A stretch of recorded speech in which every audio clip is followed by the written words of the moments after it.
निधी हवा असेल तर भाजपमध्ये प्रवेश करा, अन्यथा गावच्या विकासाला एकही निधी देणार नाही अशी धमकी मंत्री नितेश राणे यांनी विरोधी लोकप्रतिनिधींना दिली। त्यामुळे वाद उभा राहिला। विरोधकांच्या टीकेनंतर भाजपचे नेते प्रवीण दरेकर यांनी नितेश राणेंची बाजू सावरण्याचा प्रयत्न केला। पाहूया। विरोधकांना निधीच देणार नाही, मंत्री नितेश राणे यांची खुलेआम धमकी। गावाचा विकास हवा असेल तर भाजपात प्रवेश करा, तरच निधी। आपला बॉस वर बसला आहे, कुणी काही बोललं तरी फरक पडणार नाही असाही दम। ही खुलेआम धमकी महाराष्ट्र राज्याच्या मंत्र्यानं जाहीर सभेत दिली आहे। कुडाळमध्ये भाजपचा पदाधिकारी मेळावा होता। बोर्डावर भाजपच्या सर्व ज्येष्ठ नेत्यांचे फोटो लागले होते। मंचावर भाजपचे कार्यकारी प्रदेशाध्यक्ष रवींद्र चव्हाण हे देखील होते। मात्र राणेंना टोकणं तर दूरच, उलट जमलेल्या लोकांनी धमकीवर टाळ्या वाजवल्या।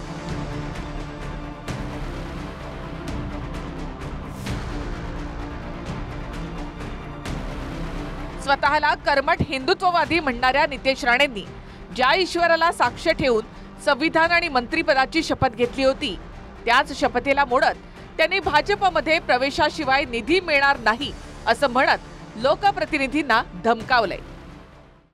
ईश्वर साक्ष शपथ घेतो की मी महाराष्ट्र राज्याचा मंत्री म्हणून माझी कामे निष्ठापूर्वक व सतत विवेक बुद्धीने पार पाडेन। जिल्हा नियोजनची निधी असेल, पक्षाची कुठलीही सरकारची निधी असेल, ही फक्त महायुतीच्याच कार्यकर्त्यांना भेटेल, बाकी कोणालाही भेटणार नाही।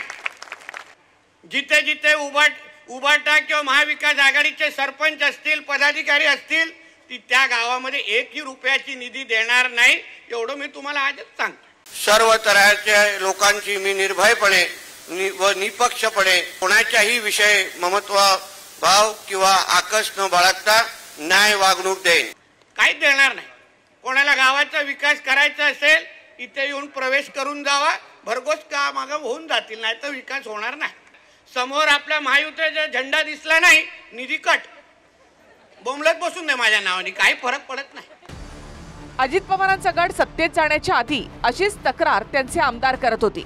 तेव्हा अजित पवार महाविकास आघाडीमध्ये असताना 23 विरोधक आमदारांनी 77 प्रकरणात सरकारनं निधी रोखल्याची याचिका कोर्टात केली होती। त्याच निधीतून विकासासाठी आपण सत्तेत गेल्याचं अजित पवार यांच्यानंतर जाहीर सभांमध्ये अनेकदा म्हणाले। निधी रोखला म्हणून त्यावेळी सरकार विरोधात कोर्टात धाव घेणाऱ्यांमध्ये छगन भुजबळ हे देखील होते। मात्र तेच भुजबळ नंतर सत्तेत सामील झाल्यानंतर त्याच सरकारच्या विरोधात भुजबळांनी केलेल्या याचिकेची कोर्टामध्ये तारीख पडली। तेव्हा न्यायाधीशांनी देखील भुजबळांच्या वकिलांची फिरकी घेत आता केस चालू ठेवायची की नाही असं म्हणत टोला लगावला। न्यायाधीशांच्या टिप्पणीमधील खोच ओळखत भुजबळांच्या वकिलांना देखील निमूटपणे कोर्टाकडे वेळ वाढवून मागितला। कोणाला गावाचा विकास करायचा असेल इथे येऊन प्रवेश करून जावा, भरघोस काम होऊन जातील, नाही तर विकास होणार नाही। समोर आपल्या महायुतीचा झेंडा दिसला नाही, निधी कट, बोंबलत बसून दे माझ्या नावाने, काही फरक पडत नाही।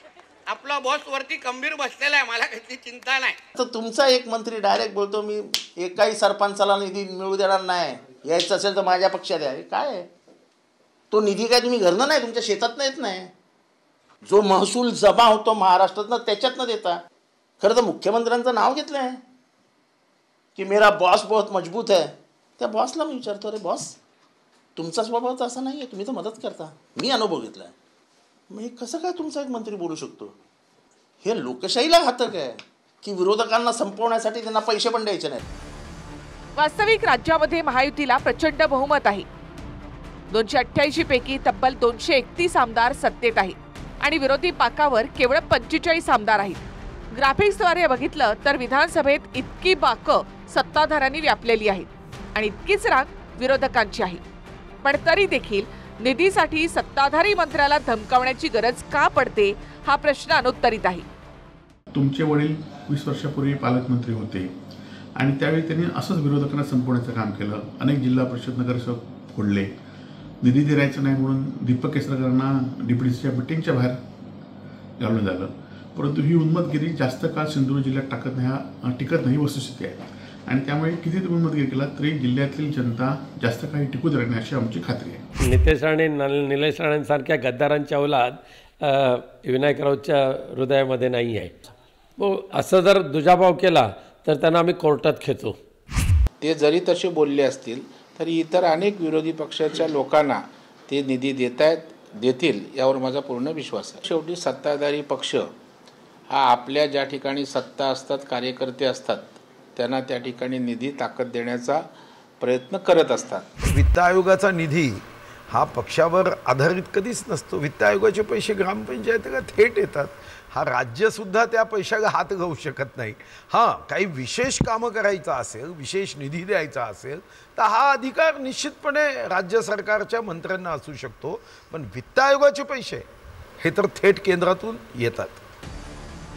दरम्यान नितेश राणे अनेकदा स्वतःचीच विधानं स्वतःच काउंटर करत असतात. एकीकडे राणेंचं म्हणणं आहे की विरोधी पक्षामध्ये कुणीही शिल्लक राहिलेलं नाही. दुसरीकडे त्यांचीच विधानं येतात की निधी हवा असेल तर भाजपात प्रवेश करा. एकीकडे राणे म्हणतात की आम्ही मोजक्यांनाच प्रवेश देऊ कारण आम्ही भाजपमध्ये घाण घेत नाही. दुसरीकडे त्याच राणेंनी उरले सुरलेल्यांना भाजपात आल्याशिवाय निधी मिळणार नाही असं धमकावलंय. तुर्तास जर निधी फक्त भाजपच्याच लोकप्रतिनिधींना मिळणार असेल तर टॅक्स सुद्धा फक्त भाजपच्याच लोकप्रतिनिधींकडून का घेऊ नये असा सवाल सोशल मीडियामध्ये राणेंच्या धमकीवर विचारला जातोय. नितेश राणेच नव्हे तर नितेश राणेचं संपूर्ण खानदान कुटुंब या महाराष्ट्राला लागलेला कलंक आहे. माझी मुख्यमंत्री साहेबांकडे आणि या राज्यपालांकडे मागणी आहे की असला पक्षपात करणाऱ्या आमदार आणि मंत्र्याला ताबडतोब आमदारकीचा राजीनामा घेऊन मंत्रिमंडळातून हकालपट्टी करा.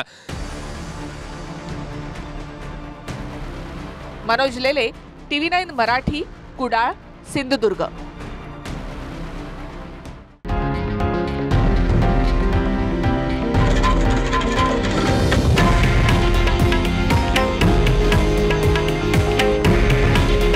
हे आहे देशातील नंबर 1 न्यूज नेटवर्क आणि आपण पाहत आहात TV9 मराठी. काळजी तुमची, हित महाराष्ट्राचं.